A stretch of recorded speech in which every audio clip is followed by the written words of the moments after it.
Hello friend, video में मैं आपको बताऊंगा कि उर्दू का पेपर किस तरह अटेम्प्ट करना चाहिए। उर्दू पार्ट 1 और पार्ट 2 के रिलेटेड कुछ गाइडेंस दूंगा, किस तरह उस पेपर को अटेम्प्ट करें तो आपके उर्दू में 90 प्लस मार्क्स आ सकते हैं और किस सवाल की लेंथ कितनी होनी चाहिए। ये सारी इंस्ट्रक्शंस इस वीडियो में आपको दूंगा। इससे पहले अगर आप भी मेरे चैनल पर नए हैं तो काइंडली मेरे चैनल को लाजमी तौर पर सब्सक्राइब करें, क्योंकि हर किस्म की एजुकेशनल वीडियोज़ यहाँ पर रेगुलर अपलोड होती हैं। आइए वीडियो को स्टार्ट करते हैं। पेपर के शुरू में आपने जो हेडिंग देनी होती है वो होती है हिस्सा इंशाई या इंशाई तर्ज। जैसे यहाँ पर आप स्क्रीन पर देख सकते हैं इंशाई तर्ज की हेडिंग दी गई है। आप सेंटर में भी दे सकते हैं, इसको साइड पे भी दे सकते हैं। इस तरह आप हेडिंग दे के आपकी हेडिंग बिल्कुल प्रोमिनेंट नज़र आए एग्जामिनर को, और इसको डबल अंडरलाइन कर लें तो और भी ज़्यादा अच्छी बात होगी।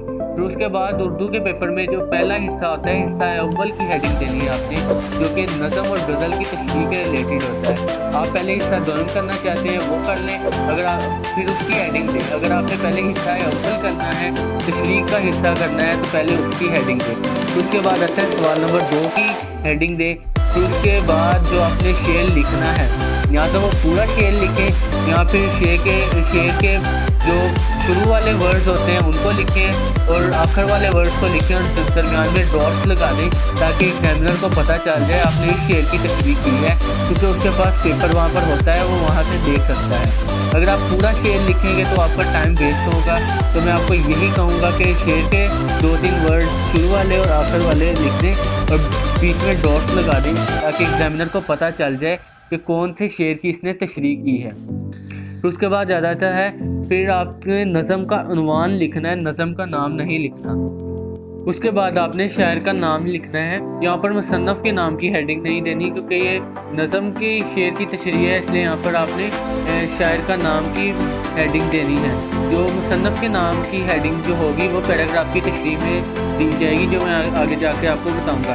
फिर उसके बाद आपने इस शेर का मफ़हूम लिखना है। मफ़हूम सिर्फ 3 से 4 लाइनों का होना चाहिए नज़म के लिए, और 1 से 1.5 लाइन होनी चाहिए गज़ल के लिए। इससे ज़्यादा आप मफ़हूम ना लिखें तो अच्छा है। अगर मफ़हूम लिख देंगे तो अच्छी बात है, अगर ना लिखेंगे तो इसके नंबर नहीं कटेंगे। मफ़हूम लिखेंगे तो इंप्रेशन अच्छा जाएगा और आपके ही मार्क्स अच्छे आएंगे।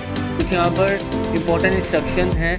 नज़म के तमाम अशार की तशरीह इकट्ठी करनी चाहिए, इकट्ठी करेंगे तो अच्छा लगेगा, क्योंकि नज़म जो है एक ही सोच और एक ही ख्याल पर मबनी होती है, इसलिए नज़म की तशरीह इकट्ठी करनी चाहिए। 2 शेर आते हैं, दोनों शेर की तशरीह इकट्ठी करनी चाहिए, और नज़म के शार की तशरीह सिर्फ 3 सफ़हात पर मबनी होनी चाहिए। नज़म के जो शेर की दोनों शेर की तशरीह है ना, वो 3 सफ़ों तक आनी चाहिए, और मफ़हूम लिख दिया जाए तो अच्छी बात है। इसके बाद आयत, हदीस, कौल और अशार वगैरह भी लिखे जाएँ तो आपके मार्क्स को बेहतर कर सकते हैं और अच्छे बना सकते हैं। तशरीह में आपने जो तशरीह करनी है उसके लिए पैराग्राफ की शक्ल में करनी है। एक आंसर बुक के पेज पे 2 पैराग्राफ होने चाहिए और 2 से 3 हवाले होने चाहिए। 2 हवाले होते हैं तो अच्छी बात है, कुछ बच्चे 3 भी करते हैं। पैराग्राफ की जो लेंथ होनी चाहिए वो 5 से 6 लाइनें होनी चाहिए, इससे ज़्यादा पैराग्राफ की लेंथ नहीं होनी चाहिए। यही यहाँ पर इंस्ट्रक्शंस दी हुई हैं, आप पढ़ भी सकते हैं इस वीडियो को स्टॉप कर। फिर उसके बाद आता है हिस्सा गज़ल। हिस्सा गज़ल में आपने, जैसे मैंने पहले आपको हिस्सा नज़म में शेर लिखना सिखाया है, वैसे ही आपने हिस्सा गज़ल का शेर लिखना है, शायर का नाम यहाँ पर लिखना है। फिर उसके बाद मफ़हूम सिर्फ 1 से 1.5 लाइन का लिखना है, इससे ज़्यादा आपका मफ़हूम ना हो तो अच्छी बात है, क्योंकि आप ही का टाइम बचेगा। फिर उसके बाद आपने इस तरह तशरीह की हेडिंग देनी है। देखिए किस तरह खूबसूरत अंदाज में तशरीह की हेडिंग दी गई है। आप भी अगर इस तरह देंगे तो आपके पेपर प्रेजेंटेशन अच्छी होगी और आपके मार्क्स अच्छे आएंगे। और जैसा कि मैंने आपको नज़म की इंस्ट्रक्शंस बताई हैं, इसी तरह गज़ल के अशार की भी इंस्ट्रक्शंस पढ़ के सुना देता हूँ। गज़ल के हर शेर की तशरीह अलग अलग करनी चाहिए, क्योंकि गज़ल के जो शेर होते हैं आपस में मिलते जुलते नहीं हैं, इसलिए अलग अलग शेर की तशरीह, हर शेर की तशरीह अलग अलग करनी चाहिए। इससे क्या होगा कि एग्जामिनर को पता चल जाएगा और आपके मार्क्स अच्छे आएंगे।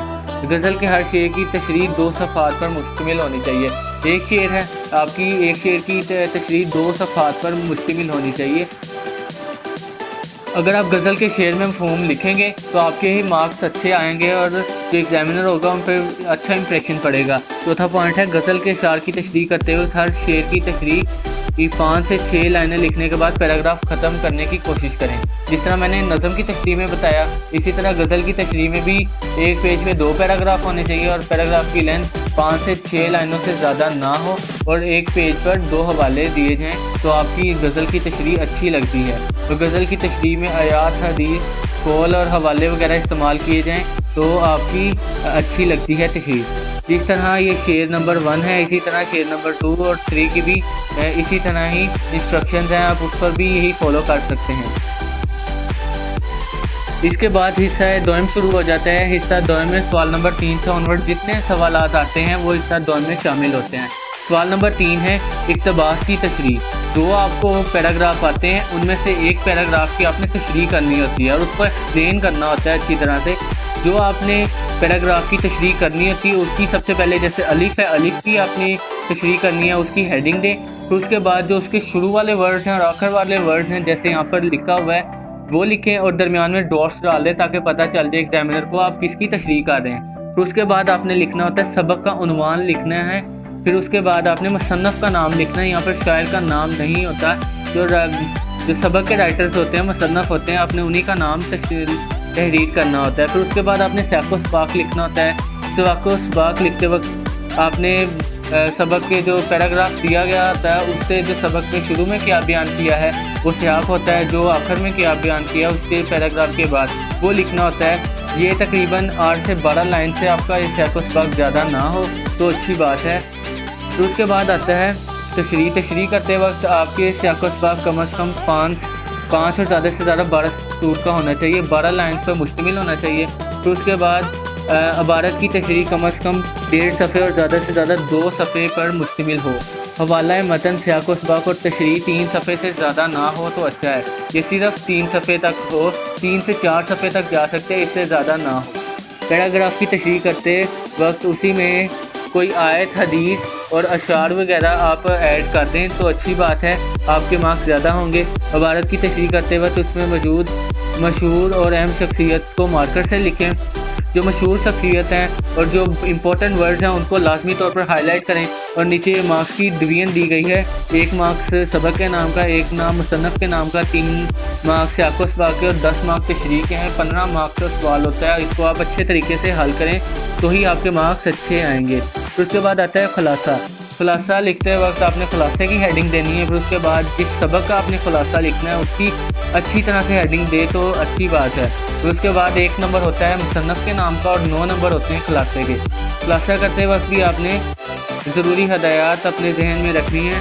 2.25 सफ़े ज़्यादा से ज़्यादा 2 सफ़े पर मुश्तमिल हो आपका खुलासा तो बहुत ही अच्छा नज़र आता है। फिर उसके बाद सबक के खुलासे में मौजूद अहम शख्सियात और जो इम्पोर्टेंट वर्ड्स हैं, जो इम्पोर्टेंट वाक़यात हैं, उसको अगर लफ्ज़ों को हाईलाइट मार्कर से करके लिख दिया जाए तो आपका खुलासा बहुत ही अच्छा हो जाएगा। सिर्फ सबक ही में मौजूद अल्फाज इस्तेमाल किए जाएँ। जो खुलासा आपके सबक में मौजूद है अब वही लिखें तो अच्छी बात है। अपने से लाइनें बनाकर और ख़ुद से लिखें तो वो आपका अच्छा नहीं लगेगा। फिर उसके बाद आती है नज़म का खुलासा। नज़म के खुलासे में भी इस तरह ही है। सबसे पहले आपने नज़म की हेडिंग देनी है, जो भी आदमी नज़म उसकी हेडिंग देनी है। फिर उसके बाद खुलासा लिखना है। खुलासा आपके ज़्यादा से ज़्यादा 8 लाइनों का और ज़्यादा से ज़्यादा 10 लाइनों का और कम से कम 8 लाइनों का होना चाहिए, इससे ज़्यादा नहीं बढ़ना चाहिए क्योंकि नज़म का खुलासा 5 नंबर का होता है, हमें 5 नंबर के ही लिखना होता है। खुलासा नज़म अगर मुख्तसर और नज़म पर पूरा उतरा हो तो उसी वक्त नज़म वाज़ह तौर पर पेश आ जाए तो 5 नंबर मिल सकते हैं, इसके अंदर पूरे मार्क्स भी मिल सकते हैं। सवाल के इख्तिताम पर यू लाइन लगाई जाए, इस तरह लगाई जाए और नज़म को खुलासे को सिर्फ एक पैराग्राफ में लिखा जाए तो अच्छी बात है। तो उसके बाद जब मेजर सवाल आता है सेकेंड ईयर में वो आता है मज़मून आपने किस तरह लिखना है। इस तरह सबसे पहले आपने सवाल नंबर लिखना है, फिर उसकी हेडिंग देनी है। उसके बाद जो इंस्ट्रक्शंस हैं आपने इसको लाजमी तौर पर अच्छी तरह से पढ़ना है ताकि आपको कोई परेशानी ना हो और आप अच्छी तरह से मज़मून के क्वेश्चन को अटैम्प्ट कर सकें। तालिबे इल्मों को उनके बेहतरीन मफाद में मशवरा है कि वो उस सवाल को सबसे आखिर में हल करें। उस सवाल को कम से कम 40 इस सवाल को सबसे आखिर में हल करें और 40 मिनट ज़रूर दें। ये कुछ इंस्ट्रक्शंस दी गई हैं, आप इसको पढ़ सकते हैं। 3 हिस्सों में मज़मून को बांटें। तमहीद में आप इसको इंट्रोडक्शन दें, आप कौन सा मज़मून लिखने लगे हैं, मेरी पसंदीदा शख्सियत पे लिखने लगे हैं, तमहीद दें। फिर नफ्से मज़मून आपका अच्छा होना चाहिए, फिर इख्तितामिया होना चाहिए। नफ्से मज़मून के हिस्से में अपने ख्यालात और मालूमात को ठोस बनाएं और जामिया तौर पर उसको वजाहत करें। फिर उसके बाद 4 सफ़हात पर लिखना ज़रूरी है। जो मज़मून की लेंथ है आमतौर पर जो कही जाती है वो 5 से 6, मिनिमम 5 से 6 और जो मैक्सिमम होती है वो 8 तक जानी चाहिए। इससे ज़्यादा आप नहीं लिख सकते क्योंकि 20 मार्क्स का क्वेश्चन होता है। इसमें बच्चों के मेजर मार्क्स करते हैं। आप इस पर ज़रूर फोकस करें और अपने इस क्वेश्चन को बहुत ही ज़्यादा अच्छा बनाएं। जिस तरह यहाँ पर इंस्ट्रक्शंस दी हैं आप इसको फॉलो कर अच्छा बना सकते हैं। फिर उसके बाद खत किस तरह लिखना है। सबसे पहले आपने इम्तिहानी मरकज़ ऊपर लिखना है, ना कि इस कमरा इम्तिहान, क्योंकि ये हमें शुरू वाली क्लासों में यही लिखवाया जाता था। बच्चे यही लिखते हैं, फिर इस पर आपको मार्क्स नहीं मिलते। जिस तरह यहाँ पर इंस्ट्रक्शंस दी हुई हैं आप इनको फॉलो करें और अपने मार्क्स को अच्छे बनाएं। हमें PDF में चाहिए तो आप डिस्क्रिप्शन में लिंक को ओपन कर वहाँ से हासिल कर सकते हैं और इन इंस्ट्रक्शंस को अच्छी तरह से रीड कर सकते हैं। अगर आप मेरे चैनल पर नए हैं तो काइंडली मेरे चैनल को लाजमी तौर पर सब्सक्राइब करें। अगर आपको मेरी वीडियो अच्छी लगी तो इस वीडियो को लाइक करें, शेयर करें और कमेंट कर ज़रूर अपनी राय से आगाह करें। मिलते हैं किसी अगली वीडियो में, तब तक के लिए अल्लाह हाफिज़।